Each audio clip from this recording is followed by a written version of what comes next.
Kumusta na mga kapatid? Tayo manalangin para sa kagalingan at kalakasan ng mga may karamdaman at sakit. Panginoon naming Diyos, lumalapit kami sa iyo ng may buong pagpapakumbaba.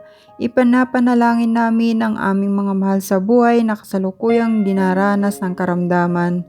Siyasatin mo po ang kanyang katawan, ipuin mo ng iyong mapagpagaling na kamay ang bahaging may sakit. Ibalik mo ang kanyang lakas at patatagin ang kanyang resistensya. Gabayin mo rin po ang mga doktor at nurse na nag-aalaga sa kanya.